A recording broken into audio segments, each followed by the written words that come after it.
यीशु मसीह के सामर्थी नाम में आप सबको मेरा बहुत बहुत नमस्कार। मैं भाई अजीत होरो।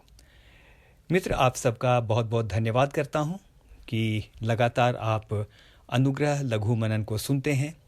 वचन पर आपने अपना मन लगाया है।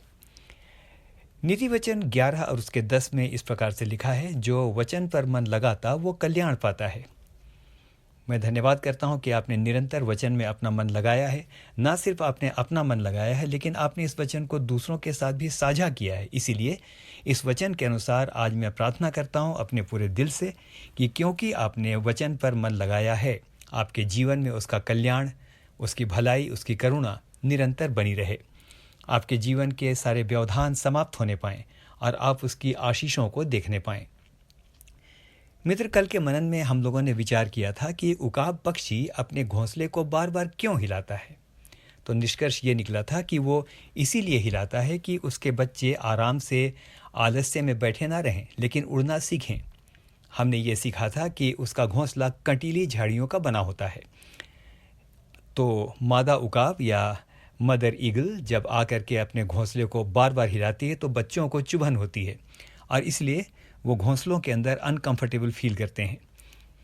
शुरू में बैठे रहते हैं, लेकिन जब बार बार मादा पक्षी या मादा माँ यानी ईगल जब अपने घोंसले को हिलाती है तो बच्चे भी अंत में बर्दाश्त नहीं कर पाते, अनकंफर्टेबल हो जाते हैं और उड़ने की कोशिश करते हैं और ऐसा करके वो उड़ना सीख जाते हैं। हमने कल ये भी विचार किया था, यदि हमारे जीवन को कुछ चीज़ें अनकंफर्टेबल बना रही हैं तो संभवतः उसका कारण ये है कि परमेश्वर हमसे ऊंची उड़ान चाहता है।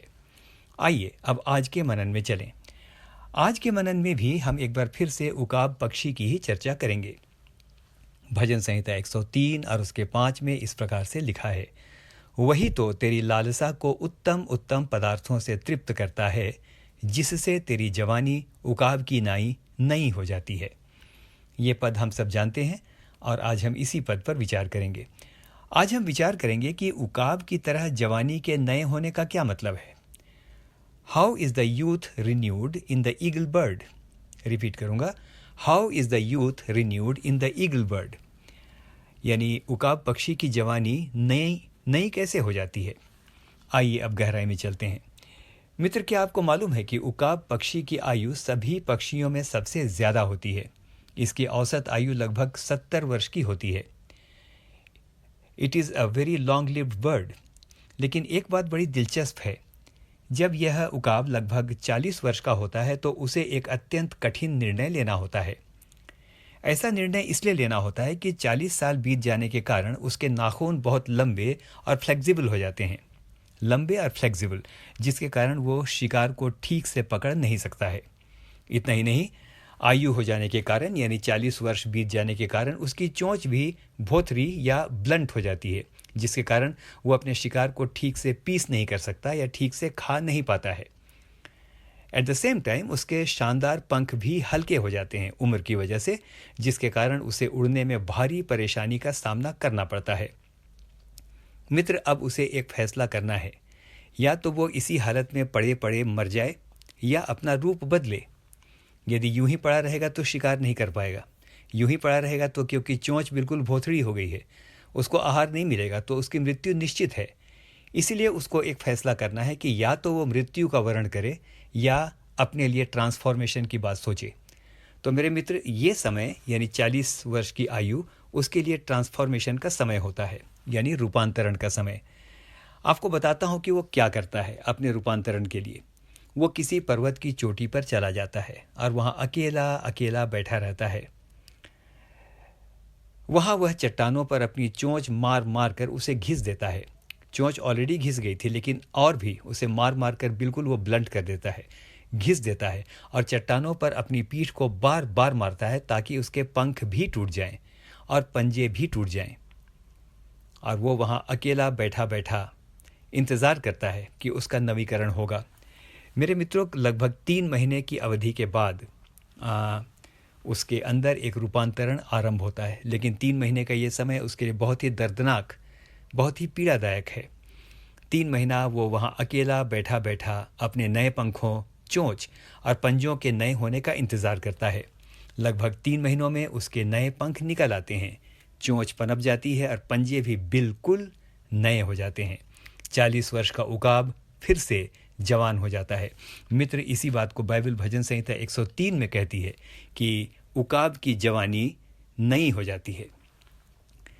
आइए और आगे चलते हैं। मित्र, नोट कीजिए कि उकाब को अपने पूरे रूपांतरण के लिए क्या क्या करना पड़ता है। What he needs to do for his complete transformation, उसे क्या करना पड़ता है। पहली बात, पर्वत की चोटी पर अकेला जाना पड़ता है और वहाँ लंबे समय तक बैठकर खुद के पुराने अस्तित्व को समाप्त करना पड़ता है, जो एक पीड़ादायक प्रक्रिया है।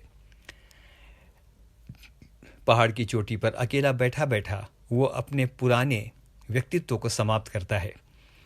मित्र, यदि हम भी अपने जीवन में रूपांतरण चाहते हैं, एक नयापन चाहते हैं, यदि हम भी चाहते हैं कि हमारी जवानी भी नई हो जाए, यदि हम भी चाहते हैं कि नई ऊर्जा से भर जाएं, यदि हम भी चाहते हैं कि हमारे जीवन के अंदर जो शिथिलता आ गई है उससे हम आज़ाद हो जाएं, तो हमें एक काम करना होगा मेरे मित्रों, कि हमें भी अपना कुछ समय प्रभु के साथ अकेले में बिताना होगा।